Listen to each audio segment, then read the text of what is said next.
আজকাল একটা সিগারেট খেতেও ১৬ টাকা লাগে। কেন যে এইসব ছাইপাস খাওয়া শিখেছিলাম, এখন হাড়ে হাড়ে এই অভ্যাসটার প্রভাবটা টের পাচ্ছি।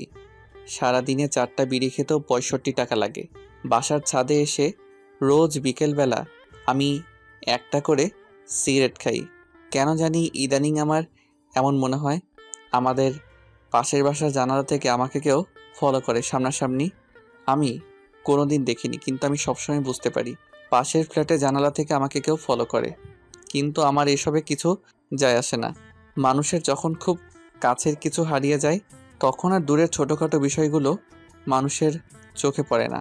মীরা আমার জীবন থেকে চলে যাওয়ার পর আমার একমাত্র কাছের সঙ্গী হলো এই সিগারেটকে। আজকে খুব বৃষ্টি হচ্ছে, মীরার কথা মনে হচ্ছে খুব। কোনো একদিন হুট করে এমন এক বৃষ্টির মিশ্রিত সকালে মীরার সাথে পরিচয় হয়। কলেজে গিয়েছিলাম ওই দিন আমি খুব সকাল সকালে। হঠাৎ করে আমার বান্ধবীর সাথে একটা নতুন মেয়ে আসলো। ক্লাসে পরিচয় পর্বের শেষে জানতে পারলাম ওর নাম মীরা। আমাদের ক্লাসে নতুন ভর্তি হয়েছে ট্রান্সফার হয়ে। তখন আয়েশা বলল, মীরা শোন, রবিউল কিন্তু আমাদের ক্লাসের টপার। এই কথা শুনে মীরা আমার দিকে অদ্ভুতভাবে তাকালো। আমি সেই তাকানোর মানেটা বুঝতে পারলাম না। অল্প কিছুদিনের মাঝেই আমাদের খুব ভালো বন্ধুত্ব হয়ে গেল। এমন একটা অবস্থা, মীরা আমাকে ছাড়া কিছুই বোঝে না। মীরা আসার আগে আমি কখনোই কলেজ মিস দিতাম না, কিন্তু এখন মাঝে মাঝে কলেজ মীরাকে নিয়ে ফুচকা খেতে যেতে হয়। একদিন হুট করে মীরা আমাকে প্রপোজ করে ফেলে। আমিও বেশি না ভেবে রাজি হয়ে যাই। খুব ভালোই চলছিল আমাদের রিলেশন, কিন্তু সময় যতই গড়াতে লাগলো মীরার আধুনিক হওয়ার স্বভাব বেড়েই যাচ্ছিল। মীরা যে সমস্ত পোশাক পরতো আমার একদম পছন্দ না। এটা নিয়ে মাঝে মাঝেই ঝগড়া হতো। একটু ঝগড়া হলেই মীরা আমার সাথে আর যোগাযোগ করতো না। আমি আগে কল দিয়ে সবসময় সরি বলতাম। মীরার সাথে কথা হতো ফেসবুকের রিলেশনের শুরুতে। মীরার ফেসবুকের পাসওয়ার্ড আমার কাছে ছিল। আমাদের কলেজে একটা নতুন ছেলে ভর্তি হয়। ছেলেটার নাম সাগর। ছেলেটা কলেজে আসতো দামি বাইক নিয়ে। ছেলেটার সাথে মেয়েরা গায়ে পড়ে কথা বলা শুরু করে, এবং মীরাও ব্যতিক্রম কিছু করলো না। ইদানিং মীরা আমার সাথে কলেজে একদম কথা বলে না। একদিন মীরা বলল, শোনো, আমি চাই না কলেজের সবাই আমাদের রিলেশনের বিষয়ে জানুক। তাই এখন থেকে আমি কলেজে তোমার থেকে দূরেই থাকতে চাই। আর তুমিও আমাকে এখন থেকে কলেজের ভেতরে ডাকাডাকি করবে না। আমি মীরার প্রতি খুব দুর্বল ছিলাম। প্রথম প্রেম তো একটু বেশি কাজ করতো আবেগ। আমিও কলেজ টাইমে মীরাকে কিছু বলতাম না। একদিন আমি একটু আগেই কলেজে গিয়েছিলাম। সাধারণত মীরা সবসময় আগেই কলেজে আসতো, কিন্তু আমি ক্লাস শুরু হওয়ার কিছুক্ষণ আগে যেতাম। ওই দিন কলেজে গিয়ে এমন কিছু দেখব তা কল্পনাও করতে পারি নাই। মীরা আর সাগর বকুলতলায় বসে বসে কথা বলছে। শুধু কথা বলছে বলে ভুল হবে, একজন হাসতে হাসতে আর একজনের গায়ের উপর পড়ছে। আমি কোনোভাবে এটা মানতে পারলাম না। সাথে সাথেই কলেজ থেকে চলে আসলাম। ভেতরটা আমার দুমড়ে মুচড়ে যাচ্ছে। মীরা কেমন করে সাগরের মতো ছেলের সাথে এভাবে কথা বলবে? কোনো ধরনের সম্পর্ক ছাড়া এভাবে কেউ কথা বলতে পারে না, তাই ভাবতে লাগলাম। রাতে মীরাকে মেসেজ দিলাম, কিন্তু রিপ্লাই দিচ্ছে না। কল দিলাম, কল ধরছে না। এভাবে কিছুক্ষণ কল দেওয়ার পর ফোন বন্ধ দেখাচ্ছে। আমার তো মাথায় কিছুই ঢুকছে না, কি হচ্ছে আমার সাথে। মীরা আমাকে ব্লক করে দিছে। কিছুক্ষণ ভেবে মীরার ফেসবুক আইডিটা আমি লগ ইন করতে গিয়ে বুঝতে পারলাম মীরা ওর আইডির পাসওয়ার্ডটা পাল্টে নিয়েছে। আমি কোনোভাবেই আর মীরার সাথে যোগাযোগ করতে পারলাম না। পরের দিন কলেজে গিয়ে আমি মীরার সাথে কথা বলার চেষ্টা করলাম। তখন মীরা যা বলল তা সারা জীবন মনে থাকবে। আমার তোমার প্রতি কোনো ফিলিংস কাজ করে না। আমার তোমার সাথে আর থাকা সম্ভব না। তাই আমি আমাদের সম্পর্কটা এখানেই শেষ করতে চাচ্ছি। আজ থেকে তুমি তোমার মতো, আমি আমার মতো। মীরার কথা শুনে আমার না চাইতেও চোখের কোণে জল এসে পড়ল। ওর কথাগুলো শুনে আমি ওর হাত ধরতে গেলে উল্টো ভালোবাসার প্রতিদান হিসেবে ওই একটা থাপ্পড়ে আমি হুঁশে ফিরলাম। আমি বুঝে গেলাম মীরার হৃদয়ে আমার স্থান কোথায়। 4 মাস পর, ওই দিনের পর তেমন কলেজ যাই না। আর ওই দিন থেকে আমার নতুন সঙ্গী হয়েছে সিগারেট। কিছুদিন পর দাদা অসুস্থ, তাই আম্মু আব্বু তাকে দেখতে যাবে। তাই আব্বু আম্মুকে স্টেশন থেকে রেলে তুলে দিয়ে বাসায় ফিরলাম। সন্ধ্যার পর পর হুট করে বাসার দরজায় কে যেন নক করলো। এই অসময়ে কে আসলো আবার? আব্বু আম্মু তো চলে গেছে, এমন কেউ তো নেই যে আসবে। দরজা খুলতে আমি পুরো হা হয়ে গেলাম। এত মৌ আপু, আমাদের পুরো এলাকার ক্রাশ। আমার থেকে 1 বছরের সিনিয়র, যেরকম রাগের সেরকম সুন্দরী। আমি তো হা করে তাকিয়ে আছি আপুর দিকে। আপু বলল, এই কি রে, তুই হা করে তাকিয়ে আছিস কেন? মুখটা বন্ধ কর, না হলে মশা ঢুকবে গাধা। আর তুই এত বেয়াদব কবে থেকে হলি? আমি আবার বেয়াদব হলাম কবে? তো কাউকে দরজায় দাঁড় করিয়ে রাখাটা কোন ধরনের আদব? সরি আপু, আসো ভেতরে আসো। আসলে তুমি অসময়ে আমার বাসার দরজায়, তো তাই আমি একটু চমকে গিয়েছি। তো কেমন চলছে তোর দিনকাল? ভালোই চলছে। তোমার কি অবস্থা বলো আপু? আমার আর অবস্থা, দিনে 16 ঘন্টায় বই আর বইয়ের দিকে তাকিয়ে থাকতে থাকতে চোখ বেচারা এখন আর একলা চলতে চায় না। সঙ্গী হিসেবে চশমাকে বেছে নিয়েছে। জানিসই তো, মেডিকেলে একটু বেশি ইচ্ছা। হুম। তোকে তো আমাদের বাসায় গিয়ে খেয়ে আসতে বলা হয়েছিল, কিন্তু তুই গেলি না। বাসায় কি করছিস? আসলে আপু আমার তেমন ক্ষুধা লাগেনি। থাক থাক, আর মিথ্যা বলতে হবে না, তোকে আমি খুব ভালো করে চিনি। তুই যে লজ্জা কুমার। এই নে নে, এই খাবারগুলো এনেছি, তুই খেয়ে নে। তুমি কষ্ট করে কেন আনতে গেলে খাবার আপু? আর আপু তুমি যে হোস্টেল থেকে বাসায় আসছো আমি তো সেটাই জানি না। আমার কথা কেন জানবি তুমি? তোমার তো জানার অনেক কিছু আছে। হোস্টেলের পরিবেশ খারাপ হওয়ার জন্য আমি 7 দিন পরেই বাসায় চলে আসছি। বাসা থেকে স্কুটি দিয়েই ক্লাস করি। সেটাও তো 1 বছর হয়ে আসলো। আর তুই কিনা বলছিস আমি বাসায় কবে আসছি? আচ্ছা, এবার তুই খেয়ে নে। আপু তুমি চলে যাও, আমি পরে খেয়ে নেব। না না না না না, তোকে আমার জানা আছে। তুই এখনই খেয়ে নে, আমি টিফিন বাটি নিয়ে যাব। তারপর আমি খাওয়া শুরু করলাম। খাওয়ার সময় নানা ধরনের প্রশ্ন করছিল আপু। আচ্ছা, তোকে একটা কথা বলি। বলো। তোর প্রতিদিন কয়টা করে সিগারেট লাগে? আপুর কথা শুনে আমি এত লজ্জা পাচ্ছিলাম যে আমার মুখ দিয়ে কোনো কথা বের হচ্ছিল না। আমি কিছু না বলে চুপ করে আছি। আরে বলে দে। আসলে আপু মাঝে মাঝে 2-1টা খাই। তুমি প্লিজ বাসায় এসব বলো না। সেটা পরে দেখা যাবে, এখন আমি যাই। খাবার খাওয়া শেষে আপু টিফিন বাটি নিয়ে চলে গেল। শুয়ে শুয়ে ফোনে টুকটাক লেখালেখি করছিলাম, এমন সময় আমার ফোনের পরিচিত টোনটা বেজে উঠলো। স্ক্রিনে তাকিয়ে দেখি মৌ আপুর নাম্বার। আমি আপুর নাম্বারটা সেভ করেছিলাম সেই 2 বছর আগে। এই 2 বছরে না কল এসেছে আপুর থেকে, না আমি কোনোদিন কল করেছি।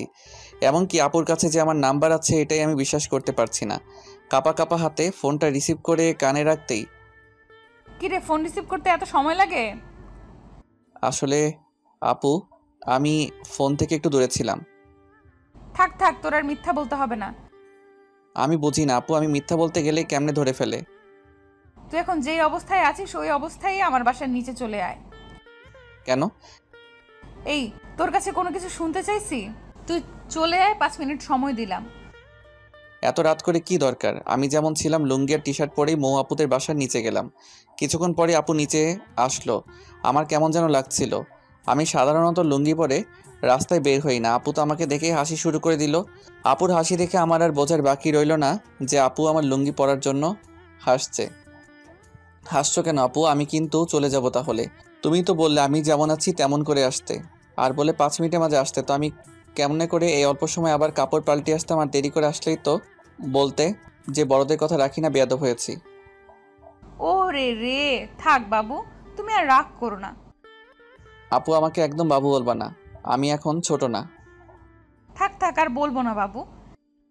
আপু এখন কিন্তু আমি চলে যাব। এই, তোর কিন্তু সাহস অনেক বেড়ে গেছে। এখন একটা রিক্সা নিয়ে আয়। এত রাত করে রিক্সা কই পাবো? আমার কিছু অ্যাসাইনমেন্ট কালকে জমা দিতে হবে, আর সেগুলো আমার এক বান্ধবীর বাসা থেকে আনতে হবে। মহা ঝামেলায় পড়ে গেলাম তো। আপু এই রাত করে রিক্সা পাওয়া পসিবল না। তুমি তোমার স্কুটিটা বের করো। যাক, তোর মাথা থেকে জীবনে প্রথম ভালো কোনো আইডিয়া বের হলো। তুই দাঁড়া, আমি 1 মিনিটে স্কুটিটা বের করে নিয়ে আসি। কিছুক্ষণ পর আপু স্কুটিটা নিয়ে বের হলো। আপু একটা কথা বলি? বল। আমি ড্রাইভ করি। আচ্ছা, এনে ধর। সত্যি বলতে আমি জীবনে কখনো কোনো লেডি বাইকের পেছনে বসিনি, আর বসতেও চাই না। মেয়ে মানুষের ড্রাইভিংয়ে আমি কমফোর্ট ফিল করি না। আমি ড্রাইভ করছি, আপু আমার পেছনে বসে আছে। এলাকা থেকে বের হওয়ার সময় মোড়ের টং দোকানে এলাকার উঠতি বসে ছেলেদের চোখ আমাদের এড়ালো না, সবাই হাঁ করে তাকিয়েছিল। কিছুক্ষণ পর আপুর বান্ধবীর বাসার সামনে এসে উপস্থিত হলাম আমরা। আপু আমাকে বাইরে দাঁড় করিয়ে রেখে চলে গেল তার বান্ধবীর বাসায়। আমাকে যাওয়ার জন্য জোর করলেও আমি গেলাম না। প্রায় 20 মিনিট পর আপু বের হলো বাসা থেকে। এত দেরি করলো কেন? কিছু পেজ লেখার বাকি ছিল, সেটা লেখার জন্য দেরি হলো। আচ্ছা এবার চলো। চল। কিছুক্ষণ যাওয়ার পর হুট করে আপু বলল, রবিউল বাইক থামা। আমি বাইক থামালাম। কেন থামাতে বললে আপু? চল ফুচকা খাই। এখন এই রাত করে ফুচকা খাবে তুমি? আমরা দুজনই খাবো। আসলে রবিউল জানিস, আমি জানি না আমি দেখতে কতটা ভালো বা খারাপ, কিন্তু জানিস ফুটপাতে বা কোথাও গিয়ে কিছু খেতে চাইলে হয়তো ছেলেরা টিস করবে, আর সেটা না হলে এমনভাবে তাকিয়ে থাকবে যেন খাবারের বদলে আমাকেই গিলে খাবে। তার জন্য ইচ্ছে থাকা সত্ত্বেও বেশিরভাগ সময়ই বাইরের কোনো কিছু খাই না আমি। এখন তুই আছিস পাশে, প্লাস লোকজনও নেই তেমন, তাই খেতে ইচ্ছে হলো। আচ্ছা চলো আপু। আমরা দুজনে মিলে ফুচকা খেলাম। আপু খুব ফুচকা পছন্দ করে, সেটা আমি বুঝতে পারলাম। খাওয়া শেষ করে চলে আসলাম আমরা। আপুকে বাসায় নামিয়ে আমি চলে আসলাম আমার বাসায়। এসে আমি চলে গেলাম ছাদে। 5-7 ঘন্টা হয়ে গেছে সিগারেট থেকে দূরে আছি। খুব প্যারা হয়ে গেছে সিগারেটের জন্য। দুটো সিগারেট আর লাইটার নিয়ে চলে গেলাম। কেন জানি আজকে আপুর সাথে কথা বলার সময় বেশ কয়েকবার মীরার কথা মনে পড়েছিল আমার। ছাদের এক কোণায় দাঁড়িয়ে সিগারেট মাঝের তামাক পাতাগুলোকে পুড়িয়ে ধোঁয়াগুলো হৃৎপিণ্ডের চারপাশ দিয়ে ঘুরিয়ে সেগুলোর সাথে মীরার স্মৃতিগুলোকে বাহিরে বের করে আকাশের দিকে তাকিয়ে হাওয়াতে মিশিয়ে দিচ্ছি। মধ্যরাতে আমি রুমে আসলাম। এই মধ্যরাতটা খুবই অদ্ভুত। আমরা সবাই মধ্যরাত বললেও এই মধ্যরাত মানে হচ্ছে একটা রাতের শেষ আর একটা দিনের শুরু। এরকম অনেক মধ্যরাত যে নির্ঘুম পার করেছি। সকালবেলা দরজায় কড়া নাড়ার শব্দে আমার ঘুম ভাঙলো। দরজা খুলতেই আমার চোখ তো পুরো আটকে গেল। মৌ আপুকে মেডিকেল কলেজের ড্রেসে দেখে আমি পুরো হা হয়ে তাকিয়ে আছি। এই আবার হা করে তাকিয়ে আছিস কেন? গলা দিয়ে মাছি ঢুকবে। আসলে আপু তোমাকে খুব ভালো লাগছে কলেজ ড্রেসে। হয়েছে হয়েছে, এত বেলা অবধি ঘুমানো স্বাস্থ্যের জন্য খারাপ। আপু জানি আমি ভালো ভালো কাজ করলে যে সব কিছু আমার সাথে ভালো হবে সেই কথা আমি বিশ্বাসী না। আচ্ছা আচ্ছা, তোর এই কাপড়ির কথা আমাকে বলতে হবে না। এই নে তোর খাবার, তাড়াতাড়ি খেয়ে নে। এখন খাবো না, তুমি কলেজ চলে যাও, আমি পরে খেয়ে নেব। না, তুই এখনই খেয়ে নে। আমাকে আজকে কলেজে তোকে ড্রপ করতে হবে। আমার স্কুটির চাকায় প্যারেক ঢুকেছে, তাই তুই তো জানিসই গাড়ি ধরে যেতে চাইলে আমি আর কলেজে পৌঁছাতে পারবো না। ইচ্ছে থাকা না সত্ত্বেও এখন আমাদের কলেজ ধরেই মৌ মেডিকেল কলেজের সামনে দিয়ে নিয়ে যেতে হবে। 4 মাস যাবৎ আমি শহরে বের হই না, ভালো লাগে না লোকালয়ে এখন আর আমার। সত্যি বলতে আমি আর আমাদের কলেজে যেতে চাই না। তার বড় কারণ হলো মীরা আর আমার অসংখ্য স্মৃতি রয়েছে ওই কলেজের সাথে। খাওয়া দাওয়া করে রেডি হয়ে মৌ আপুকে নিয়ে বের হলাম। সাথে আমার আব্বুর দেওয়া ডিসকভার 100 সিসি গাড়িটি। নিজের বাইক থাকার জন্য আমি মাঝে মাঝে বাইক নিয়ে যেতাম কলেজে, কিন্তু কম দামি হওয়ায় মীরা কখনো আমার বাইকে চড়েনি, আমিও কখনো জোর করিনি। আমার নিজেরও কিছুটা লজ্জা লাগতো। কলেজের সবারই প্রায় দামি দামি বাইক, আর সেখানে আমার এত কম দামি বাইক। আমি নিজেও তাই কলেজে খুব বেশি নিয়ে যেতাম না বাইক, বাস ধরে যেতাম কলেজে। অনেক দিন পর আমার বাইক বের করলাম। আব্বু খুব যত্নে রাখতো বাইকখানা। আপুকে নিয়ে কলেজের উদ্দেশ্যে রওনা দিলাম। বাইকের মিটার 50-এর আশেপাশে, স্বাভাবিকভাবে চালাচ্ছিলাম বাইক। আচ্ছা রবিউল, একটা কথা বলবি আমায়? তোর মনে ঠিক আমার সম্পর্কে কি ভাবনা আছে? ঠিক বুঝতে পারলাম না আপু, তোমার সম্পর্কে কি ভাবনা থাকবে আর? মানে আমি তোর কাছে মানুষ হিসেবে কেমন? তুমি একটু রাগী, কিন্তু মনটা খুব ভালো তোমার। বেশ কিছুক্ষণ পর আমি আমার কলেজের সামনে গিয়ে আটকে গেলাম রাস্তায় জ্যামের জন্য। বেশ কিছু বন্ধুর সাথে রাস্তায় দেখা হলো। আমার পেছনে মৌ আপুকে দেখে তো সবাই জেলাস ফিল করছিল। খুব কাছের কয়েকজন বলে দিল, দোস্ত তাহলে ডক্টরের সাথে হয়ে গেল। এরকম কমেন্টে আমি লজ্জায় মাথা তুলতে পারছিলাম না। আপুর দিকে তাকিয়ে দেখে উনি মুচকি মুচকি আসছে। সামনে একটা বাসের চাকা ফেটে গিয়েছে। কমপক্ষে 20 মিনিট তো লাগবেই। যেখানে বাঘের ভয় সেখানেই রাত হয়। দেখে আমার বন্ধু রাতুল আসছে। আমাকে পচানোই ওর সবচেয়ে প্রিয় স্বভাব। দোস্ত, তুই এখানে আটকে আছিস? আর ওইদিকে পুরো কলেজের তো এখন টপ নিউজ, তোর ডক্টর গার্লফ্রেন্ড। তা দোস্ত, ভাবি কিন্তু দেখতে আগুন সুন্দরী। এতদিন তাহলে কলেজে না আসে ভাবিকেই সময় দিতে ভালোই। তো ভাবির সাথে একটু পরিচয় করিয়ে দে, নাকি সেটাও দিবি না? আমি কিছুই বলতে পারছি না। ভাবি, আমি রাতুল। আমি রবিউল, একই সাথে একই বিভাগে পড়ছি। আমি মৌ, এখন ঢাকা মেডিকেল কলেজে পড়ছি। মনে মনে তো সে আল্লাহকে ডাকছি। এখন যদি আপু বলে দেয় সে আমার বড় বোন, তাহলে লজ্জায় মাথা কাটা যাবে। আচ্ছা ভাবি, আপনাদের সম্পর্ক কতদিনের? এই তোর এখন এসব জানতে হবে না। রাস্তায় দাঁড়িয়ে কেউ এসব কথা বলে, এখন সময় নেই। আরে দোস্ত, এমন করিস কেন? রাস্তায় তো জ্যাম, আর কতদিন তোর সাথে কথা হয় না। মনে চাইতেছে রাতুলকে কলেজের পুকুরে যদি চুবাইতে পারতাম। আমরা রিলেশনে গিয়েছি 4 মাস হলো প্রায়। আর কিছু জানার আছে কি রাতুল? না ভাবি, আর কিছু বলার নেই। সময় করে একদিন আমাদের ক্যাম্পাসে আসবেন, কিন্তু অনেক আড্ডা দিব। সময় পেলে অবশ্যই আসবো একদিন। হারামজাদা, তোর ভাবি বলার স্বাদ যদি না মিটাই তো আমার নাম রবিউল না। হারামি, তুই আমারে এমন অবস্থায় ফেলেছিস সেটা আমি জানি। জ্যাম ছেড়ে গেছে। রাতুলকে বিদায় জানিয়ে আমি বাইক স্টার্ট দিয়ে আপুকে নিয়ে মেডিকেলের দিকে ছুটলাম। আমার লজ্জার ঘোর এখনও কাটেনি, একদম চুপ করে আছি। কিরে, তোর কি কথা বলা বন্ধ হয়ে গেল নাকি? আসলে আপু সরি, প্লিজ তুমি কিছু মনে করো না। আসলে কলেজের বন্ধুরা এমনই, তিলকে তাল বানিয়ে ফেলে। সেটা আমি বুঝেছি।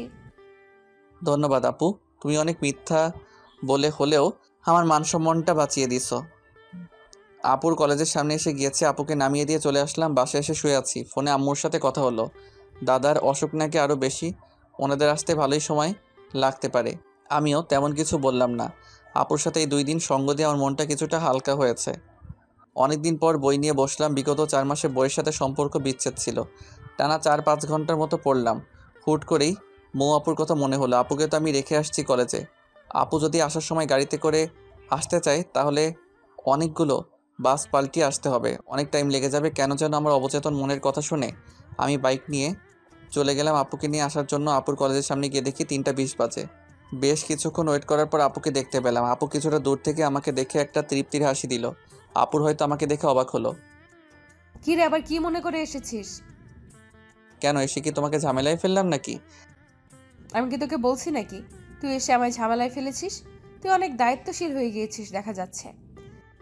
আপুকে নিয়ে আসার সময় আপু বাইক থামিয়ে হোটেলে খাবারও খাওয়ালো আমায়। আপু হয়তো আমার চেহারা দেখে বুঝেছিল আমি দুপুরে খাবার খাইনি। যদিও আমি বাইরের খাবার খুব একটা খাই না, কিন্তু আপুর জোরাজোরিতে তবুও খেতে হলো। আপুকে বাসার সামনে নামিয়ে দিয়ে আমি চলে আসলাম বাসায়। সারা দিনটা ভালোই কাটলো। অনেক দিন পর একটা সম্পূর্ণ দিন ভালো কাটলো। সন্ধ্যার পরপরই পড়তে বসলাম। রাত 9টার দিকে কলিং বেলের শব্দ। ক্রিং ক্রিং। আপু আসছে। আপু টিফিনের বাটিটা আমার হাতে দিয়ে বলল, যা তাড়াতাড়ি একে গরম গরম খাবার খেয়ে নে। আপু প্রতিদিনই আমার প্রিয় প্রিয় খাবার রান্না হয় নাকি তোমাদের বাসায়?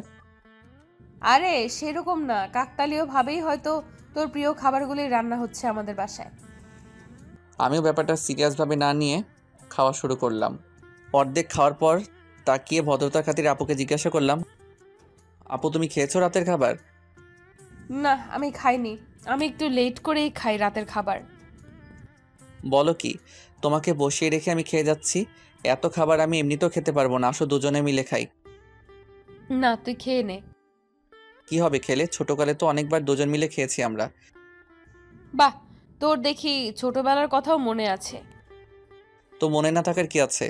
আমার সব কিছুই ভালোভাবে মনে আছে ছোটকালের। আসো আপু, আমি তোমাকে খাওয়াই দেই। আপু না করলো না, এগিয়ে আসলো আমার দিকে। আমি আপুকে খাওয়াই দিলাম। যদিও আমি আমার লাইফে কাউকে কখনো খাইয়ে দেইনি, তাই আমার একটু কষ্ট হচ্ছিল। আপু সেটা ঠিকই বুঝতে পারলো। রবিউল, তোর বউটা খুব ভাগ্যবতী হবে, দেখিস তোকে অনেক ভালোবাসবে।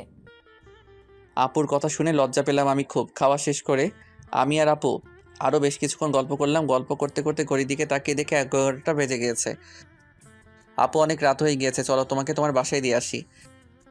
আপুকে বাসায় দিয়ে পর্যন্ত পৌঁছে দিতে গিয়ে কাকা কাকির সাথে দেখা হলো। কেমন আছো রবিউল তুমি? ভালো আছি, আপনারা কেমন আছেন? এই তো বাবা, আছি ভালোই। তুমি একদমই তো ভুলে গিয়েছো আমাদের ছোটকালে সারাদিন থাকতে ময়ের সাথে। এখন বড় হয়ে বছরে একবারও আসতে পারো না। আমরা তো তোমাকে নিজের ছেলের মতনই দেখি। আসলে কাকি তেমন না, পড়াশোনার চাপে আমি বাসা ছেড়ে খুব কম বের হই। আর বোঝাতে হবে না, আজকে রাতে এখানেই থাকো। বাসায় তো কেউ নেই, আর বাসায় যেতে হবে না। এমন ভাই বললো কাকি, আমি না করেও কাজ হলো না। একটু ফ্রেশ হয়ে শুয়ে পড়লাম। ঘুম ঘুম ভাব হতেই আপু আসলো রুমে। কিরে, তুই দরজা না লাগিয়ে ঘুমিয়েছিস? দরজা লাগানোর কথা মনে ছিল না। তো কি মনে করে তুমি এই রুমে?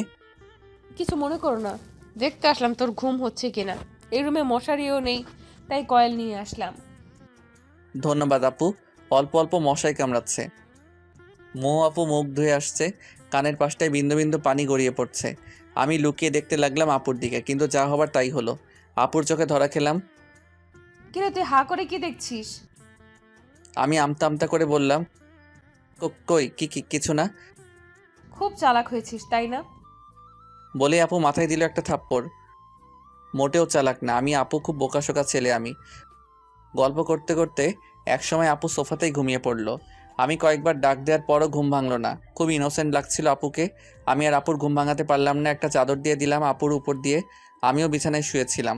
কখন যে ঘুমিয়ে গিয়েছি জানিই না। খুব ভোরবেলাতে আপুর ডাকে ঘুম ভাঙল। এই তাড়াতাড়ি উঠে পড়, আর এই নে তোর জন্য চা এনেছি। কাপটা হাতে নিতে ঘুম ঘুম চোখে একটা চুমুক দিতে চোখ থেকে সকল ঘুম নিমিষেই উধাও। আপু খুব সুন্দর হয়েছে। চা কে বানিয়েছে? চা কে আর বানাবে, আমিই বানিয়েছি। তুমি এত ভালো করে চা বানাতে পারো? এই তোকে মিথ্যা সান্ত্বনা দিতে হবে না, তাড়াতাড়ি চা খেয়ে নিয়ে ফ্রেশ হয়ে খাওয়ার টেবিলে আয়। আমি চাটা অনেক সময় নিয়ে খেলাম। ফ্রেশ হয়ে চলে গেলাম খাবার টেবিলে। টুকটাক কথা হলো কাকা কাকির সাথে। তোর রান্না কি খেতে পারছো বাবা? কাকি খুব ভালো হয়েছে রান্না। ওই রান্না করছে কয়েকদিন যাবত, তাই জিজ্ঞাসা করলাম আর কি। তাই নাকি? খাওয়া দাওয়া শেষ করে আমি জিনি আপুর থেকে বিদায় নিয়ে বাসায় চলে আসলাম। 9টার দিকে আপুর কল আসলো। আসসালামু আলাইকুম আপু। ওয়ালাইকুম সালাম, কি করছিস? বসে আছি। আমাকে একটু কলেজে রেখে আসবি? আমার স্কুটি তো ঠিক করা হয়নি, আজকে আমার 11:30 থেকে ক্লাস। আচ্ছা একসাথেই যাবনি। ওকে, তুই যখন বের হবি তখন আমায় কল দিস, তাহলেই হবে। আচ্ছা আপু। কিছুক্ষণ পর রেডি হয়ে বাইক নিয়ে চলে গেলাম আপুর বাসার নিচে। কল দিয়ে আপুকে আসতে বললাম। কিছুক্ষণ পরে আপু এসে উপস্থিত হলো। তারপর আপুকে নিয়ে রওনা দিলাম। মনে মনে গান গাইতে ইচ্ছে করছিল। এই পথ যদি শেষ না হয় তবে আপু কেমন হবে তুমি বলো তো? হ্যাঁ, বাকিটা তো আর মনে নেই। মনে না থাকাই ভালো। আপু এই গান শুনলে চলন্ত বাইকে আমার গলা টিপে ধরবে। আমি ক্লাস 7-এ পড়ি, আপু পড়তো 8-এ। আপুর সাথেই আমি স্কুলে যেতাম। ছোটবেলাতে আপু আর আমি সবসময় একসাথে স্কুলে যেতাম। হাই স্কুল জীবন থেকে আপুর পেছনে এলাকার বিভিন্ন ছেলেরা ঘুরতো। আমাদের এলাকার সিনিয়র এক ভাই ছিল। ভাই টুকটাক পলিটিক্স করতো। এলাকায় খুব প্রভাব ছিল, তার জন্য সবাই ভয় পেত কম বেশি। ভাইয়ার নাম ছিল আকাশ। উনি আপুকে ওই সময় খুব পছন্দ করতো। প্রতিদিনই স্কুলে যাওয়া আর আসার সময় আপুর জন্য রাস্তায় দাঁড়িয়ে থাকতো। এভাবে 6 মাস চলে যায়। বেচারা ভাইয়ার জন্য ওই ছোট বয়সে আমারই মায়া জন্মে গিয়েছিল। একদিন সাহস করে আপুকে প্রপোজ করে আপু সরাসরি কোনো ভনিতা না করে জানিয়ে দেয় আপু কোনো রিলেশনশিপে যেতে পারবে না। কিন্তু ভাইয়া তবুও হাল না ছেড়ে আপুকে ফলো করতো। একদিন আবারও কথা বলার জন্য আপুকে ডাক দেয়। আপু ওই দিন না দাঁড়িয়ে হাঁটা শুরু করতে গেলে ভাইয়া আপুকে থামানোর জন্য আপুর হাত ধরার চেষ্টা করে। আর সাথে সাথে আপু দাঁড়িয়ে স্যান্ডেল খুলে আকাশ ভাইয়ার গালে বিদ্যুৎ গতিতে 5-7 বার জুতা দিয়ে মারল। পরে এই বিষয়টা এত ভাইরাল হয় যে আকাশ ভাইয়ার লজ্জায় এলাকা ছেড়ে প্রবাসে পাড়ি জমায়। আমার কলেজের সামনে এসে আমি বাইক থামালাম। আপু তুমি একটু এখানেই দাঁড়াও, আমার কলেজে একটু কাজ আছে, তা শেষ করে আসছি। আচ্ছা। কলেজে এসেছি আমাদের ডিপার্টমেন্ট প্রধান সালাম স্যারের সাথে দেখা করতে। ক্লাস টপার হওয়ার জন্য স্যার আমাকে খুব আদর করতো আর শাসনও করতো খুব। মীরার বিষয়টা জানার পর স্যার নিজে আমাকে কলেজে আসতে মানা করেছিল, কারণ স্যার খুব ভালো করেই জানতো কলেজে আসলেই মীরা আর সাগরকে একসাথে দেখে আমার অবস্থা দিন দিন খারাপই হতো। সত্যি বলতে ক্যাম্পাসে সবাই জানতো কম বেশি ভালোবাসায় কতটা সিরিয়াস ছিলাম। স্যারের চেম্বারে গিয়ে দেখি স্যার নেই। অফিস সহকারীর সাথে কথা বলে জানতে পারলাম স্যার আমাদের ক্লাস নিচ্ছে। আমি আমাদের ক্লাসের সামনে গেলাম, খুব নার্ভাস লাগছে। হয়তো অনেক দিন পর মীরার সাথে দেখা হবে। দরজা খুলে স্যার আসতে পারি? আসো। আসসালামু আলাইকুম স্যার। ওয়ালাইকুম সালাম, কেমন আছো তুমি? ভালো আছি স্যার, আপনার সাথে কিছু কথা আছে। আচ্ছা, আমার ক্লাস শেষ, তুমি আমার রুমে আসো। তারপর স্যারের সাথে কলেজের ব্যাপারে কিছু কথা ছিল, সেগুলো বলে চলে আসলাম আপুর কাছে। তারপর আপুকে নিয়ে কলেজে নামিয়ে দিলাম। ধন্যবাদ, সাবধানে যাবি বুঝলি, আমাকে মেসেজ দিস পৌঁছে। আমি বাধ্য ছেলের মতো মাথা নেড়ে চলে আসলাম। বাসায় এসে আপুকে একটা কল দিয়ে জানিয়ে দিলাম। আপুর সাথে কথা বলে কেমন যেন একটা শান্তি পাই। শান্তিটার মানে কি সেটা আমি জানি না। বিকেলে আবার আপুর কল। কি রে রবিউল, কি করতেছিলি? তেমন কিছু না আপু। কাজ না থাকলে আমায় একটু নিয়ে যেতে পারবি? আমি আসছি। আপুকে নিতে গেলাম। আপুর কথা ভাবতে ভাবতে বাইক চালিয়ে যাচ্ছিলাম। হুট করে আচমকা রাস্তায় কুকুর এসে পড়লো। আমার বাইকের সামনে যা হবার তাই হলো। ব্যালেন্স ঠিক রাখতে পারলাম না। রাস্তার পাশের একটা বড় গাছের সাথে ধাক্কা খেলাম। তারপর আর কিছুই মনে নাই। চোখ খোলার পর নিজেকে হসপিটালে আবিষ্কার করলাম। উপর দিকে তাকিয়ে দেখি আমার হাত ব্যান্ডেজ করে ঝুলানো রয়েছে। ভালো করে চারপাশে তাকাতেই দেখি মৌ আপু আমার পাশে বসে কান্না করছে। আপু আমার চোখ খুলতে দেখেই চোখের জল মুছল। কান্না করছো কেন আপু? আমার কিছুই হয়নি, ঠিক আছে আমি।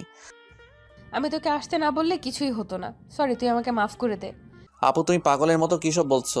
আসলে রাস্তায় হুট করে মাঝপথে কুকুর এসে যায়, কুকুর বাঁচাতে গিয়ে আমি ব্যালেন্স হারিয়ে ফেলি। একটু পরেই ডক্টর আসলো। ডক্টর আসার পর বুঝতে পারলাম আমার ডান হাতের হাড় ভেঙে গিয়েছে। আমাকে হসপিটালে আনছে কে আপু? আমি যতদূর জানি একটা গাড়ির ড্রাইভার তোকে পৌঁছে দিয়েছে, আর তোর ফোনে আমার নাম্বার প্রথমে থাকায় আমাকে কল দিয়ে জানায়। তারপর আমি আসছি। আমি এসে রাতুলকে কল দিছি, তারপর রাতুলও আসছে। আচ্ছা আপু, তুমি রাতুলকে কেন কল দিচ্ছ? এখন তো দিলে আমায় বিপদে ফেলে। রাতুলের সামনে যদি তোমাকে আপু আপু করে বলি, তাহলে কলেজে আমার যেটুকু সম্মান আছে তার সবটুকু নিলাম করে দিবে ও। জানো না তো আপু, তুমি, রাতুল থাকেই আমাকে পচানোর জন্য সব সময়। প্লিজ আপু, রাতুলকে বুঝতে দিও না যে তুমি আমার বড় আপু। প্লিজ আপু। আচ্ছা আচ্ছা, সে আমি দেখছি, কিন্তু বাবু তুমি আমাকে আপু বইলো না আবার রাতুলের সামনে। আমাকে আপুর সাথে কথা বলতে শুনেই রাতুল ভেতরে আসলো। কিরে দোস্ত, তুই কি ভাবিকে নিয়ে স্বপ্ন দেখতে দেখতে বাইক চালানো শুরু করছিলি নাকি? সামান্য কুকুরের সঙ্গে ধাক্কা লেগে এই অবস্থা। বড় কোনো গাড়ি থাকলে তো কথাই ছিল না। হারামি, তুই কি আমাকে দেখতে এসেছিস নাকি আমাকে আরো খোঁচাতে এসেছিস? আরে না রে দোস্ত। আচ্ছা শোন, ডক্টরের সাথে কথা বলে দেখ কি বলে। আমি বাসায় চলে যাব, এখানে থাকলে আমার দম বন্ধ হয়ে আসবে। তোর দম বন্ধ হলেও 7 দিনের আগে রিলিজ দিবে না কোনোভাবেই। শরীরের অনেক জায়গায় কেটে গিয়েছে। যেখানে বাঘের ভয় সেখানে রাত হয়। আমার সবচেয়ে অপছন্দের জায়গা হলো হসপিটাল। আচ্ছা তুই থাক দোস্ত, আমি সন্ধ্যার দিকে আবার আসবো তোদের জন্য খাবার নিয়ে। আরে ভাই, তোর খাবার আনতে হবে না, তুই ফ্রি থাকলে এমনি আসিস। তুই এখন চুপ করে রেস্ট কর, তোর কিছু বলতে হবে না। ভাবি, আমি গেলাম তাহলে। আমার বন্ধুর খেয়াল রাখেন ভালো করে। মোয়াপো মাথা নাড়িয়ে শুধু হুম হুম বলল। রাতুল চলে যেতে আমি হাঁপ ছেড়ে বাঁচলাম। ও থাকলে কথা বলতে বলতে আমাকে জ্বালিয়ে মারতো। আপু একটা কথা বলি? বল। আমার তো আপু হসপিটালে থাকলে দম বন্ধ হয়ে আসবে। তুমি তো হবু ডক্টরই, দেখো না ডক্টরের সাথে কথা বলে কিছু করে আমাকে বাসায় নিয়ে যেতে পারো নাকি? আচ্ছা দেখছি, তুই এত অস্থির হচ্ছিস কেন? তুই একটু শুয়ে থাক, আমি দেখি ডক্টরের সাথে কথা বলে আসি, দেখি কিছু করা যায় নাকি। বেশ কিছুক্ষণ পর আপু আসলো রুমে। রবিউল, আমি ডক্টরের সাথে কথা বলছি। আমি মেডিকেলের ছাত্রী হওয়ায় ডক্টর তোকে ছাড়পত্র দিতে রাজি হয়েছে, কিন্তু 7 দিন তোর নার্স হিসাবে আমাকে তোর পাশে থাকতে হবে। ও আচ্ছা, তাহলে থাক, আমি এখানেই থাকি। তোমার পড়াশোনা অনেক ক্ষতি হয়ে যাবে। এই, তুই কি আমার থেকে বেশি বুঝিস নাকি? আমার পড়ার কথা তোর ভাবতে হবে না। তারপর আপু আমার প্রেসক্রিপশনটা নিয়ে গেল কিছু ইনজেকশন আর ওষুধ আনার জন্য। আপু যাওয়ার 2 মিনিট পরেই আচমকা মীরা এসে উপস্থিত। মীরাকে দেখে আমার বিরক্ত লাগছে। কেমন আছো? কি করে হলো এসব? বলেই তো ন্যাকা কান্না শুরু করে দিল। এই নাটকের তো আমি কোনো মানে বুঝতে পারলাম না। আমার মুখ দিয়ে কোনো কথা বের হচ্ছিল না মীরার সাথে কথা বলার জন্য। আমার ভেতরে কোনো কথা নেই। এমন সময় মৌ আপু এসে পড়লো। আপুকে দেখে মীরা আমার শরীর ধরে কান্না করছিল। মৌ আপুর দিকে তাকাতেই দেখি আপুর মুখটা কালো হয়ে গিয়েছে। আপু পুরো একটা বিব্রতকর অবস্থায় পড়ে গেল। রবিউল, কে উনি তোমার? কেউ না তেমন, আমাদের ক্লাসেই পড়ে। আমার কথা শুনে এক মুহূর্তে মীরার কান্না থেমে গেল। তেমন কিছু না বলে আপু আর আমার থেকে বিদায় নিয়ে চলে গেল। আমি কিছুতেই হিসাব মিলাতে পারতেছি না। মীরা কেন আসলো হসপিটালে? এটা কি আমাকে নিয়ে মীরার নতুন কোনো গেম? মীরা চলে যাওয়ার পর আমি আর আপু একটা সিএনজি করে আপুদের বাসায় চলে আসলাম। আপুর চোখের দিকে আমি তাকাতেই পারছি না। একটু পর পরই আপুর চোখ দিয়ে জল পড়ছে। আপু প্লিজ, তুমি আর কান্না করো না। তুমি এভাবে যদি কান্না করো তাহলে আমি একটু সুস্থ হব না। চোখের জল মুছে জোর করে হাসার চেষ্টা করলো আপু। কিছুক্ষণের মধ্যে বাসায় পৌঁছালাম, কিন্তু হাত ভাঙা থাকায় খাওয়া নিয়ে বাজলো বিপত্তি। আমি চামিচ দিয়েও ভাত তুলতে পারছিলাম না। পুরো হাতই শক্ত করে ব্যান্ডেজ করা, বাধ্য হয়ে আপু আমাকে খাওয়াই দিচ্ছিল। আপু তুমি এত ভালো করে খাওয়াই দিতে শিখলে কই থেকে? এর আগে কাকে কাকে খাওয়াইছো? আমার লাইফের ফার্স্ট কাউকে আমি নিজের হাতে খাইয়ে দিতেছি, বুঝলি? বুঝেছি আপু। কি বুঝলি? এটাই যে আপু তুমি সব বিষয়ে পারফেক্ট একজন মানুষ। আপু একটা কথা বলি? বল। তোমার বিএফ নেই? আছে আমার বিএফ। আপুর বিএফ আছে, এই কথাটা শুনে আমার ভেতরটা নাড়া দিয়ে উঠলো। আপু আমি আর খাবো না, আমার পেট ভরে গিয়েছে। আপু চলে গেল প্লেট রেখে আসতে। আমি বুঝলাম না, আপুকে তো আমি ভালোবাসি না, তাহলে আপুর বিএফ আছে এটা শুনে আমার কষ্ট হচ্ছে কেন? তবে কি আমি আপুর প্রেমে পড়ে গিয়েছি? না, এসব ভাবাও ঠিক না। আপু কিছুক্ষণ পর রুমে আসলো। কিরে রবিউল, মন খারাপ নাকি তোর? একটু মন খারাপ, আব্বু আম্মুর কথা মনে পড়েছে। ও আচ্ছা, তুই শুয়ে শুয়ে বিশ্রাম নে। তাহলে কোনো কিছু লাগলে আমায় ডাক দিস। আমার কিছু পড়া আছে, আমি পড়তে বসবো। আচ্ছা আপু, যাও তুমি। আর শোনো আপু, কাকা কাকিকে বলো তারা যেন আমার অ্যাক্সিডেন্টের কথা আব্বু আম্মুকে না জানায়, শুধু শুধু চিন্তা করবে। আচ্ছা, সেটা আমি এখন বলে দিচ্ছি, তুই বিশ্রাম কর। আপু চলে গেল। আপু যাওয়ার সাথে সাথেই কেমন যেন শূন্যতা অনুভব করছি। শুয়ে শুয়ে অতীতের কথাগুলো ভাবছি, কত না সুন্দর ছিল দিনগুলো। মীরা এসে আমার জীবনটা এলোমেলো করে দিচ্ছে। সত্যিকারের ভালোবাসা মানুষের জীবনকে যেমন সুন্দর করে তোলে, মিথ্যে ভালোবাসা তেমনি জীবনকে বিস্ময় করে তোলে। এজন্যই হয়তো কোনো একজন বলেছেন, মদ খা, পারলে গাঁজা খা, তবু প্রেম করিস না। কলিজাটা পচে যাক, তবু ভেতরটা ভালো থাক। 11টার দিকে আপু আসলো রুমে, সাথে 2 কাপ কফি এনেছে। এই নে কফি খা, ভালো লাগবে। আপুর থেকে কাপটা নিয়ে চুমুক দিতে ভেতরটা শান্ত হয়ে গেল। অসাধারণ কফি বানিয়েছে আপু। কফি খেতে খেতে গল্প করছিলাম। আচ্ছা আপু, তুমি কিন্তু বললে না তোমার বিএফ আছে কিনা। এই, তুই আমার বিএফ এর খোঁজ খবর নিয়ে কি করবি বল? তোর কি মনে হয় আমার বিএফ আছে? মেডিকেলে পড়ে আবার বিএফ? আমার সম্পর্ক ওই ডিপার্টমেন্টের বইয়ের সাথে। আপুর কথা শুনে তৃপ্তি পেলাম। আচ্ছা, তোর জিএফ নেই? তুই তো ডুবে ডুবে জলপান করিস।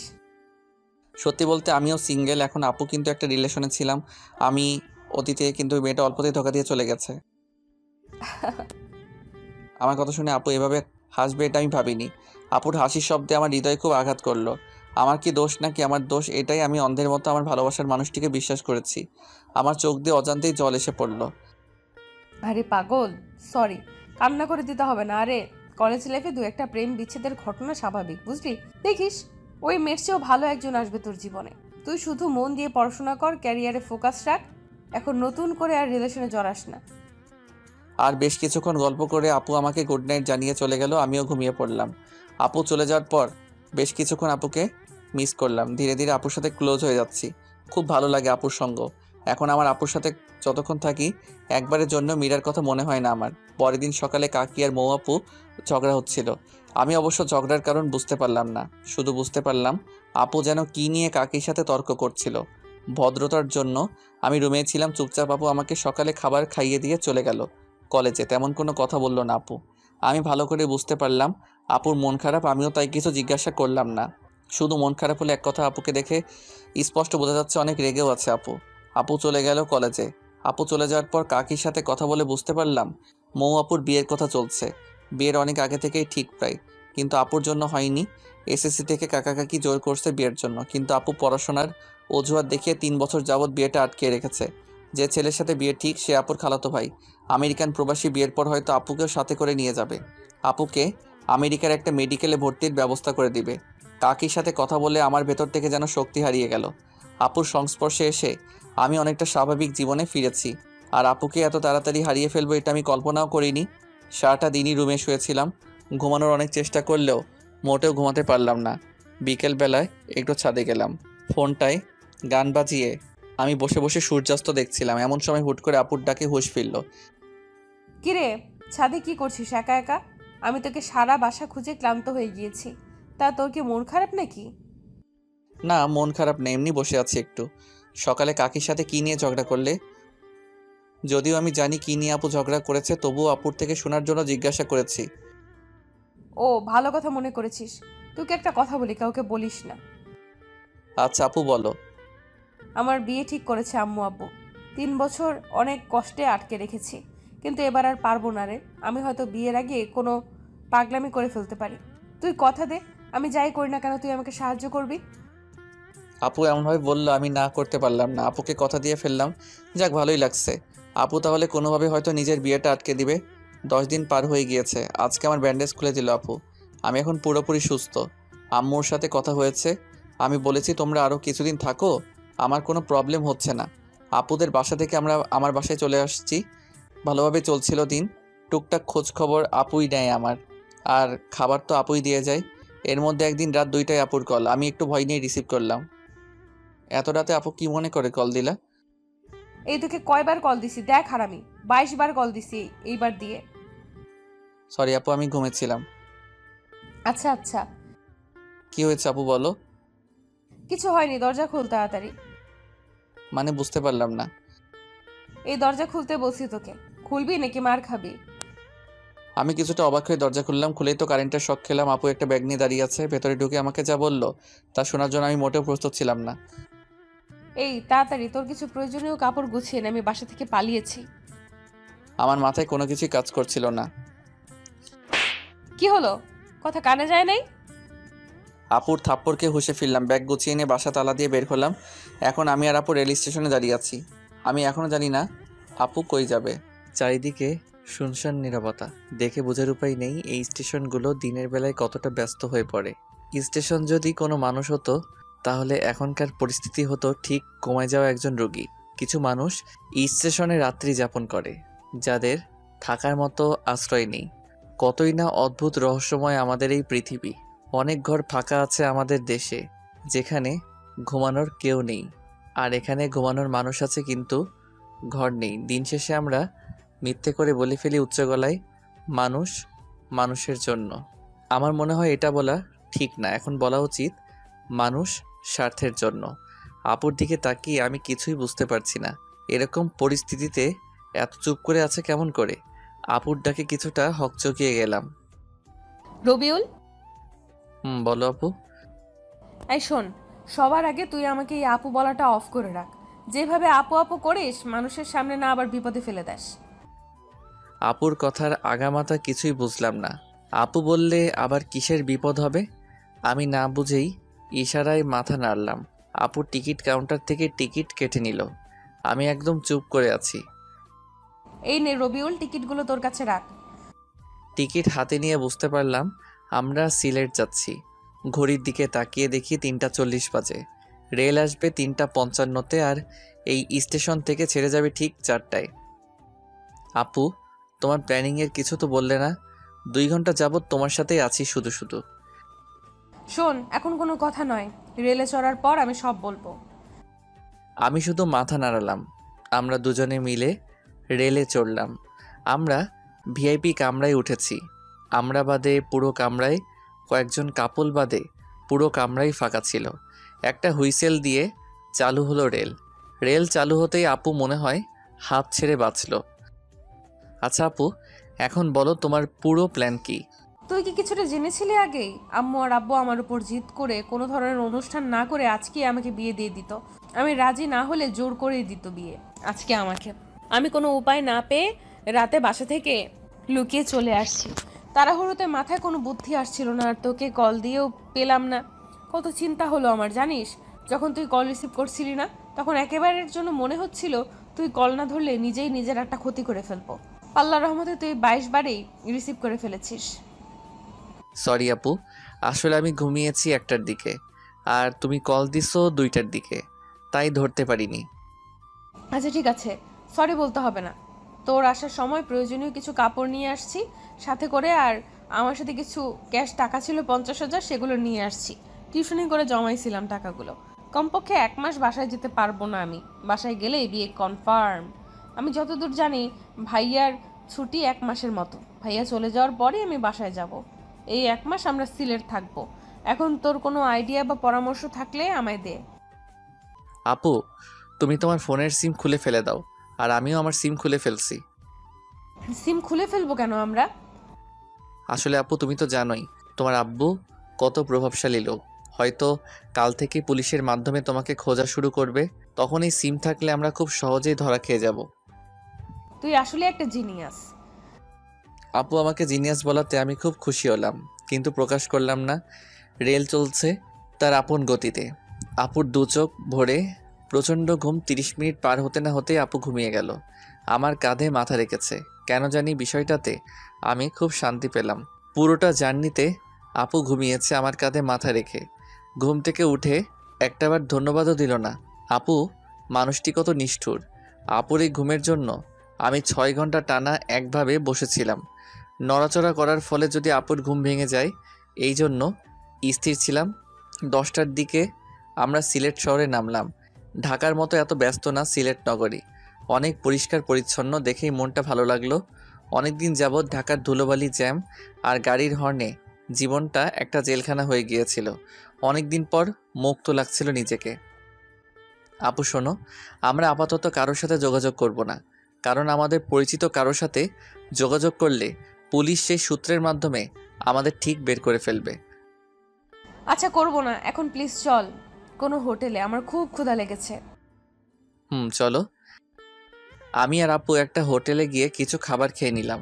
খাওয়া দাওয়া করে আমরা কিছু হোটেলে যোগাযোগ করলাম থাকার জায়গার ব্যবস্থা করার জন্য, কিন্তু কোনোভাবেই সেটা পারলাম না ব্যবস্থা করতে।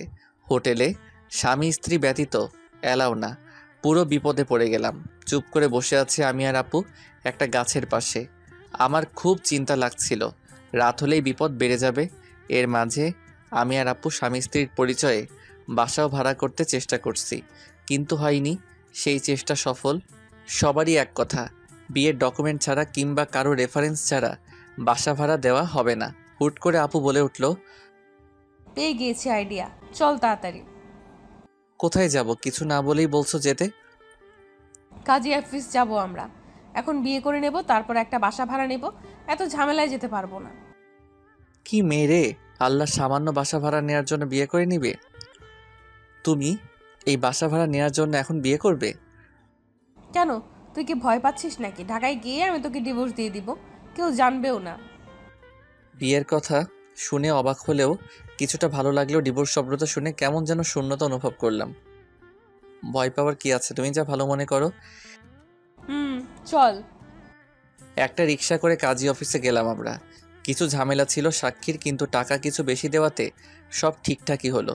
সব কাজ শেষ করে আমরা বিয়ের ডকুমেন্ট নিয়ে একটা বাসাও ভাড়া করে নিলাম। বাড়িওয়ালা দুজন বৃদ্ধ আর বৃদ্ধা। আমাদের বিয়ে কতদিন যাবৎ হয়েছে জিজ্ঞাসা করলো আপু। বুদ্ধি করে কিছু মিথ্যা লাগিয়ে বলল, আমরা লুকিয়ে বিয়ে করেছি আজকেই। আর কিছু ইমোশনাল কথা বলাতে বাড়িওয়ালা রাজি হয়ে গেল। আমরা অগ্রিম মাসের ভাড়া দিয়ে রুমে উঠলাম। তখন বাড়িওয়ালা ভদ্রলোক বলল, আর শোনো বাবারা, এই রুমে আগে দুজন থাকতো, 6 মাসে থাকার পর বাসা ভাড়া না দিয়ে চলে যায়, কিন্তু যাওয়ার সময় সব রেখেই যায়। তোমরা এগুলো ব্যবহার করতে পারো। যাক, খুব ভালো হলো। বিছানা থেকে শুরু করে রান্নার প্রয়োজনীয় সবই আছে। মেঘনা চাইতেই জল। আপিও খুব খুশি হলো। বাড়িওয়ালা চলে গেল। আমি আর আপু বিছানায় বসে আছি। না চাইতেও আমার চোখ দিয়ে জল এসে পড়েছে। কি থেকে কি হয়ে গেল? সত্যি বলতে আমার বিয়ে নিয়ে অন্যরকম একটা স্বপ্ন ছিল। সামান্য কিছু সুবিধার জন্য বিয়ে করতে হলো, অথচ কালেমা থেকে কবুল বলা সবই কতটা দামি। কিরে, তুই কান্না করছিস কেন? কই কান্না করছি, চোখে হয়তো ধুলো গিয়েছে। আচ্ছা তুই রুমে থাক, তাহলে আমি ফ্রেশ হয়ে আসি।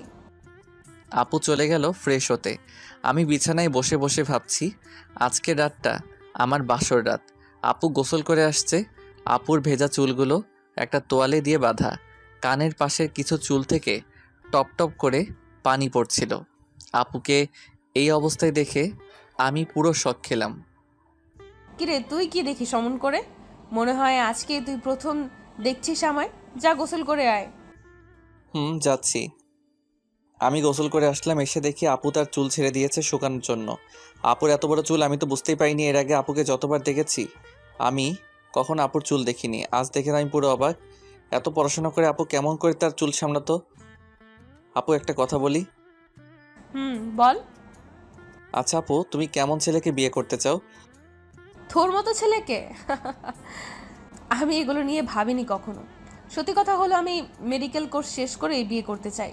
তার আগে এগুলো নিয়ে ভাবতে চাই না। ও আচ্ছা। আচ্ছা দেখ রবিউল, এখন তো এই বাসায় আমরা কমপক্ষে 1 মাস থাকবো। আর যেহেতু আমরা এখানে স্বামী স্ত্রী হয়ে বাসা ভাড়া নিয়েছি, তাই তুই আমাকে টোটালি আপু বলা অফ কর। সবসময় তুই আমাকে নাম ধরেই ডাকবি। আপু আর নাম ধরে ডাকতে গেলে দেখবি গুলিয়ে ফেলবি। এখানে আমাদের না চাইলেও স্বামী স্ত্রীর মতো অভিনয় করতে হবে, আর সেটা না করলে ধরা খেলে আবার পুলিশও দিতে পারে। এখানকার মানুষ অনেক সচেতন। তো এখন থেকে আমি তোকে তুমি করে বলবো, আর তুই আমাকে নাম ধরেই ডাকবি, ঠিক যেরকম স্বামী স্ত্রীরা কথা বলে। আপুর কথা শুনে ভালোই লাগলো। নিজেকে সত্যি সত্যি জামাই মনে হচ্ছিল। কিন্তু তুমি আবার কিছু মনে করবে না, বলবে না তো যে বেয়াদবি করছি? আরে পাগল তুই, আমিই তো বলছি সব করতে। বিপদের জন্যই তো আমরা এসব করছি। আচ্ছা মৌ, খুব ভালোবাসা মিশিয়ে আপুকে নাম ধরে বললাম, রাতের বেলায় আবার বাড়িওয়ালা আসলো আমাদের রুমে। তোমাদের নামই তো ভালো করে জানা হলো না। আন্টি, আমার নাম রবিউল আর ওর নাম মৌ। ও আচ্ছা, তোমাদের খুব ভালো মানিয়েছে, কিন্তু দোয়া করি তোমরা অনেক সুখী হও। এই যে তোমাদের জন্য রাতের খাবার নিয়ে আসছি। এখন তো আর কিছু রান্নাও করতে পারবে না, আর হোটেলও বাসা থেকে অনেক দূরে। তোমরা দুজন মিলে খাবার খেয়ে নিও, আমি আসি তাহলে। আচ্ছা আন্টি। যাক, ভালোই হলো, খুব ক্ষুধা লেগেছিল আমার। আচ্ছা মৌ, চলো আমরা খেয়ে নেই তাহলে। তোমাকে কি খাইয়ে দিতে হবে? আপু আমার দিকে খুব অবাক হয়ে তাকালো। তুই এমন করে কথা বলছিস কেন? কেমন করে বলি? এমন ভাবে বলছিস যেন আমরা সত্যি সত্যি স্বামী স্ত্রী। থাক থাক, কথায় আছে তো, কান আর ভালো করতে নেই। তুমি বললে যেন আমরা স্বামী স্ত্রীর মতন থাকি, আর এখন বলছো আমি কিভাবে কথা বলছি। আর তুমি নিজেই বললে স্বামী স্ত্রীর মতন অভিনয় করতে। হ্যাঁ বলছি তো। তো এখন তুমি আমাকে তুই করে বলছো কেন? সরি, আসলে সারা জীবন তুই করে বলেছি তো, তাই আর কি। আচ্ছা, এরপর থেকে আর হবে না। সরি, তুমি রাগ করো না। আমি তুমি করেই বলবো, কিন্তু দয়া করে এর ফায়দাটা নিও না। যদি কোনো রকম ফায়দা নিতে চাও তাহলে আমি তোমার মাথা ফাটিয়ে দেবো। কি ভয়ঙ্কর মেয়ে রে বাবা! আরে, তুমি কি আমাকে ওই ধরনের ছেলে ভাবো? না, সেটা ভাবি না, কিন্তু ছেলে বলে কথা। মৌ, তুমি আমার চরিত্র নিয়ে কথা শোনালে। হয়েছে, এখন আর রাগ আর ঝগড়া করতে হবে না। চলো এখন আমরা ঘুমিয়ে পড়ি। এখনই ঘুমিয়ে পড়বো? কেন? না ঘুমিয়ে কি করব আমরা? ফোনে তো সিম নেই যে একটু অনলাইনে যাব। তাই বলে বাসর রাতে ঘুমানো কি ঠিক হবে? বাসর রাত মানে? আরে দেখো, আমাদের বিয়েতে কোনো ভেজাল নেই। পিওরভাবেই বিয়ের সব কাজ সম্পূর্ণ করেছি আমরা। ইসলামী শরীয়ত মেনেই তো বিয়ে করেছি। সেই হিসেবে আমাদের তো বাসর রাতই আজকে। চলো না মৌ, সকল নিয়ম ভেঙে ফেলি আমরা। আমার কথাগুলো শুনে এক মুহূর্তে আপুর চোখে ভয় চলে আসলো, যদিও কথাগুলো আমি সব বলছি মজা করে। রবিউল, তুমি প্লিজ এইসব বলো না। আমি তোমাকে আমার চেয়েও বেশি বিশ্বাস করি। আমি জানি আমি ভুল করলেও তুমি কোনো ভুল করবে না। সরি, আমি তোমার সাথে একটু মজা করেছি। আপুর নাম ধরে ডাকতে আমার খুব লজ্জা লাগে, কিন্তু তবুও অভ্যাস করে নিতে হবে, কারণ অন্য কেউ আপুর ডাক শুনে ফেললে আবার ঝামেলায় পড়তে হবে। আচ্ছা চলো আমরা তাহলে এখন ঘুমাই। সারাদিন তো অনেক ধকল গেল আমাদের উপর দিয়ে, কিন্তু বিছানায় যেতেই হলো। আর এক বিপত্তি, দুজন আমরা এক বিছানায় ঘুমাবো। এই তুমি আমার সাথে ঘুমাবে কেমনে? তুমি নিচে ঘুমাও, আমি বিছানায় ঘুমাবো। আমাকে দিয়ে এত কিছু করিয়ে তুমি কি আমাকে নিচে রাখতে চাচ্ছ? আর এই ঠান্ডায় আমি ফ্লোরে ঘুমালে কালকে আমাকে কবর দিতে হবে। তাও ঠিক। একটা কাজ করো, বিছানার মধ্যে বালিশ দাও, আমি ওপাশে আর তুমি ওপাশে ঘুমাও। আচ্ছা ঠিক আছে। আপু আর আমি শুয়ে আছি। গত 24 ঘন্টায় কত কিছুই না ঘটে গেল। কল্পনায়ও এগুলো কখনো আমার মাথায় আসতো না। কিছুদিন আগেও যাকে হারানোর ভয়ে আটকে উঠেছিল আমার অবচেতন মন, আর আজকে তার সাথে এক বিছানায় রয়েছি। আবার হয়তো 1 মাস পর কোথায় থাকবো সেটা সৃষ্টিকর্তাই ভালো জানে। অনেক চেষ্টা করেও আমার ঘুম আসছিল না। আপুর দিকে একটু তাকাতেই দেখি আমি গভীর ঘুমে আছি। এত তাড়াতাড়ি ঘুমায় কেমনে মানুষ? আপুকে নিষ্পাপ লাগছিল ঘুমন্ত চেহারায়। আপুকে দেখে একটু লোভ হচ্ছে। আপুকে যদি একটু স্পর্শ করতে পারতাম। কী সব ভাবছি রাতে আমি। আপুকে নিয়ে ভাবতে ভাবতে ঘুমানোর জন্য খুব সুন্দর একটা স্বপ্ন দেখলাম। সকালবেলায় আপুকে দেখে স্বপ্নের কথা মনে হতেই আমার লজ্জা লাগছিল। রাতে স্বপ্ন দেখেছি আপু আর আমি শুয়ে আছি। আমি কোনো একটা কারণে রাগ করেছি।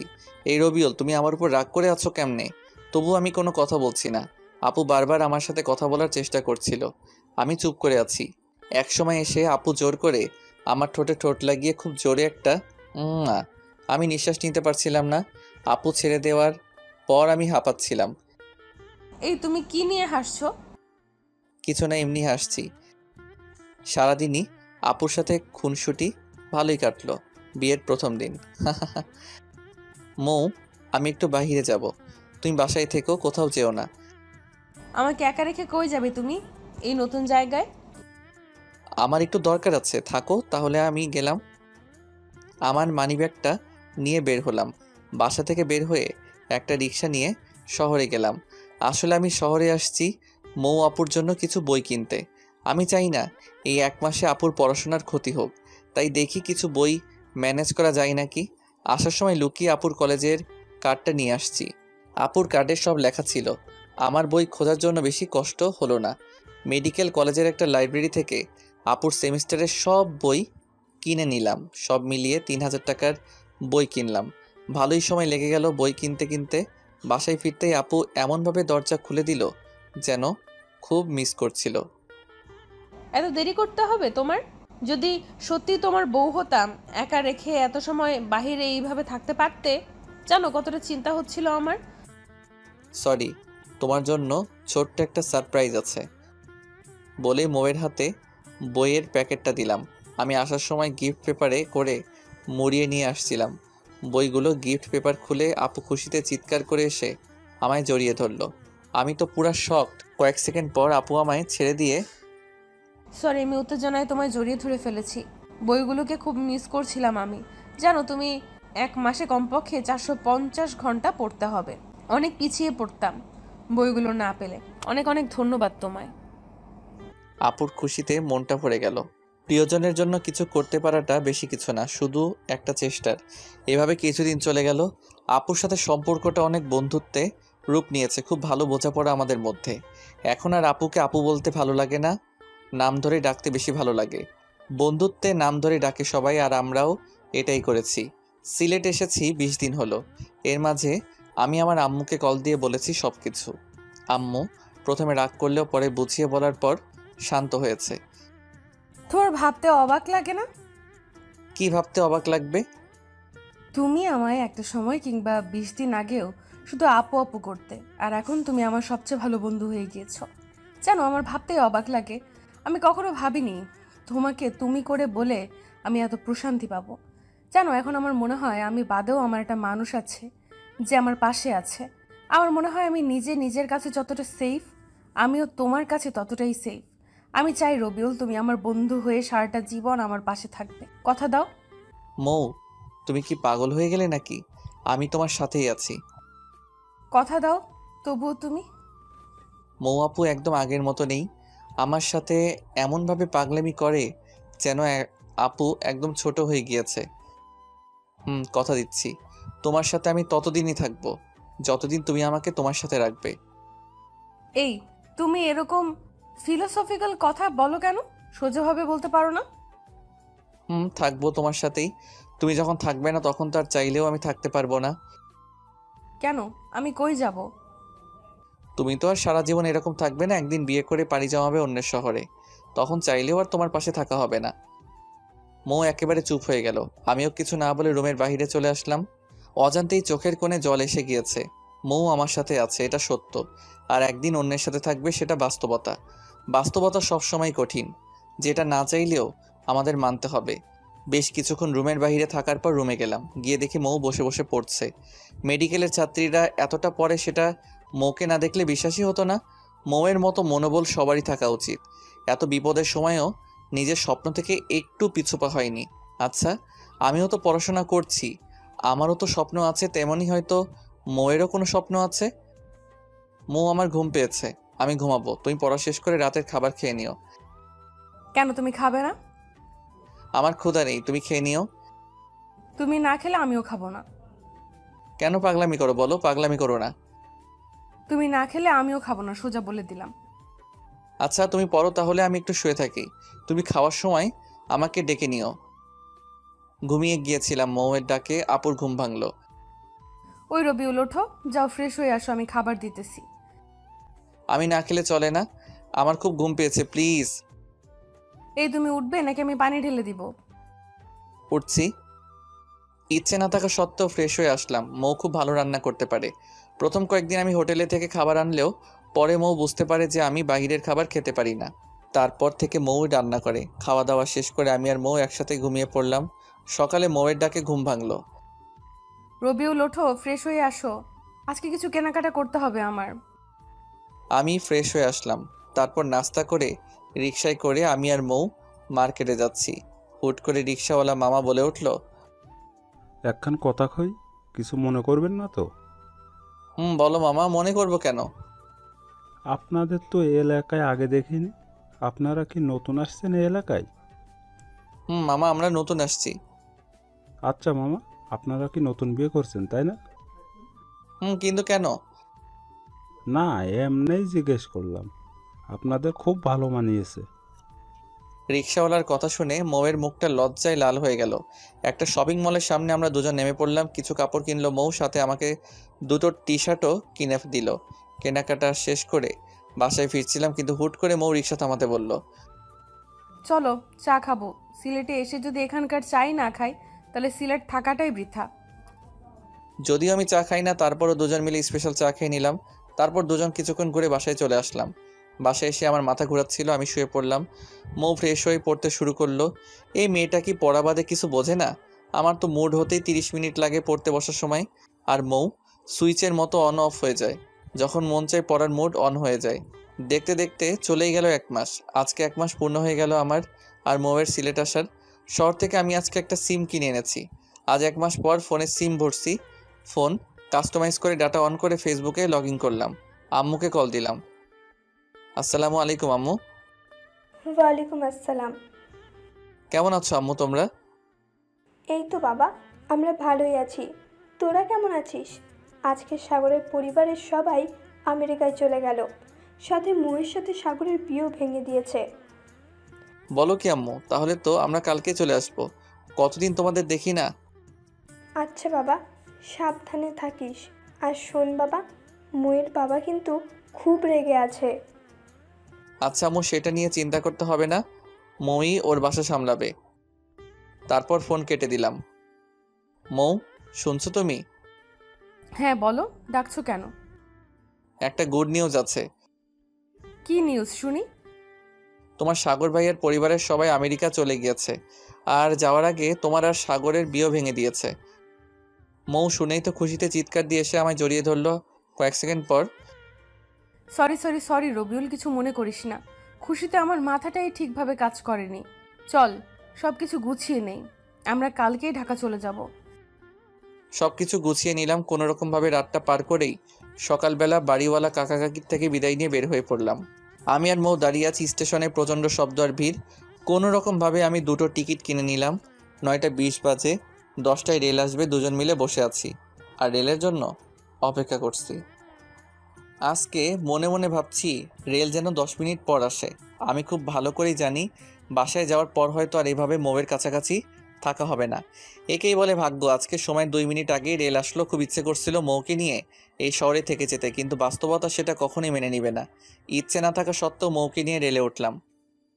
কি তোমার কি মন খারাপ নাকি? না, মন খারাপ থাকবে কেন?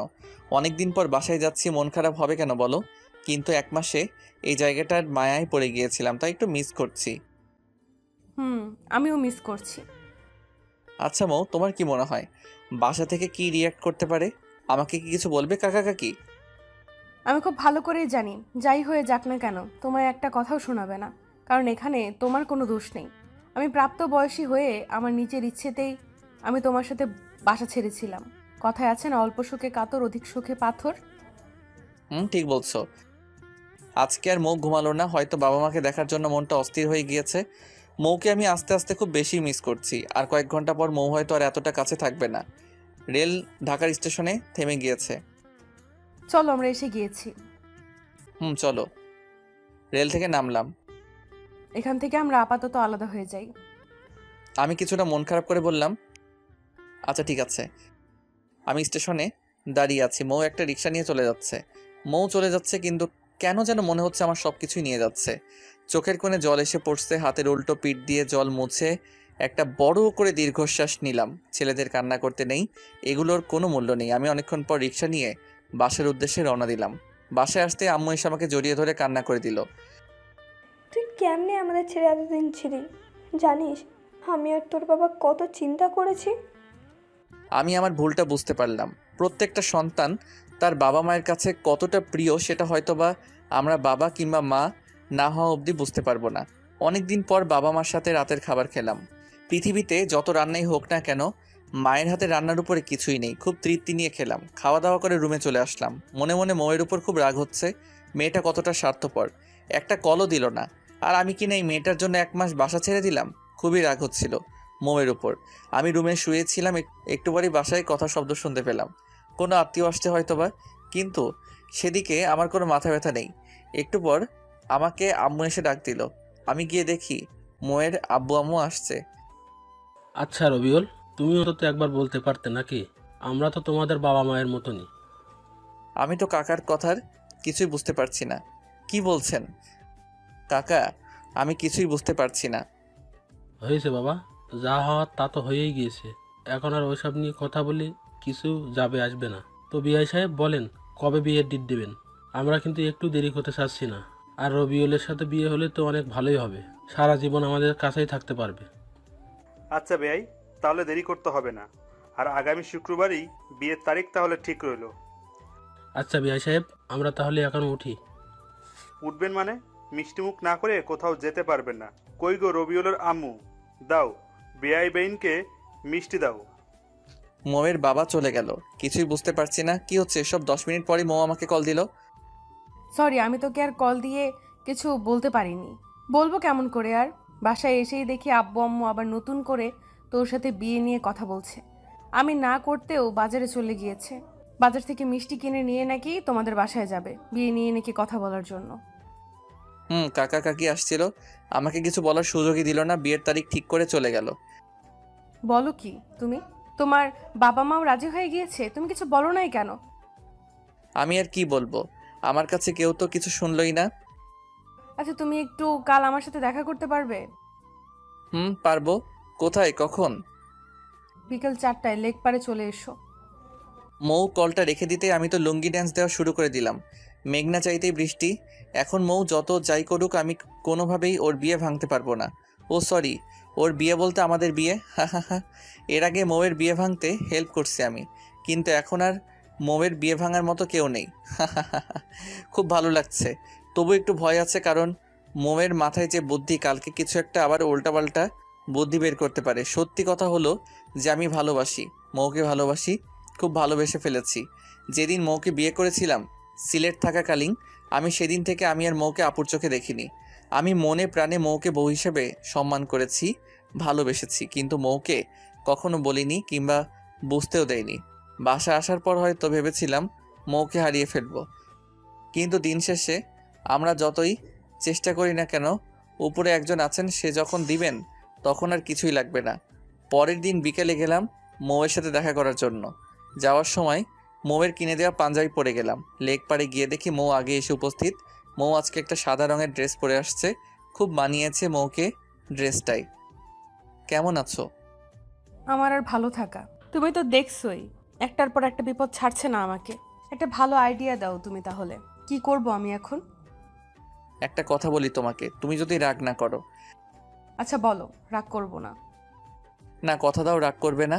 আর সাথে যা বলার তুমি আমার কথা পুরোটা শোনার পর বলবে। বলো। দেখো, বিয়ে তো একদিন তোমার কিংবা আমার করা লাগবেই। আর আমি তো ছেলে হিসেবে খারাপ না, তো তুমি চাইলে আমাকেই বিয়ে করে ফেলো। বিয়ে করার পর তো কাকা কাকি তোমাকে আর প্রেশার দিতে পারবে না, আর জুনিয়র বর পাওয়া অনেকটা ভাগ্যের। তোমার কথা বলা শেষ? বলা শেষ। থাকো তুমি তোমার আইডিয়া নিয়ে। তোমার থেকে এই আইডিয়া অন্তত আশা করিনি। আর আমি তোমাকে কখনোই স্বামী হিসেবে মানতে পারবো না। রাগ দেখিয়ে চলে গেল। যতই রাগ করো মৌ, এখন আর কোনো উপায় নেই। বউ হিসেবে তুমি শুধু আমারই হবে। রাতে মৌয়ের কল দিয়েছো কেন? তখন তো কিছু না বলে রাগ দেখিয়ে চলে আসলে। আমি কি বিপদে নেই? আমিও তো বিপদেই আছি। বিপদে মাথা গরম করে কিছুই হয় না, উল্টো আরো পরিস্থিতি খারাপ হয়ে যায়। আমি একটা আইডিয়াই তো দিয়েছিলাম, তুমি ভালো কিংবা খারাপ কিছু একটা বলতে পারতে, আর সেটা না করে রাগ দেখিয়ে চলে আসলে। তুমি আর আমি হয়তো ঠিক ছিলাম, আমরা 1 মাস এক বিছানায় থেকেও দুজন স্পর্শ পর্যন্ত করিনি, কিন্তু সমাজ এটা মানবে না। দিন শেষে আমরাও সমাজের নিকট দায়বদ্ধ। এখন যদি আমাদের বিয়েটা না হয়, তাহলে কাকা কাকি আর আমার বাবা মা স্বাভাবিকভাবে এলাকায় বসবাস করতে পারবে না। এক একজন এক এক রকমের কথা শোনাবে। তখন তাদের অবস্থাটা কি হবে তুমি বুঝতে পারছো কি?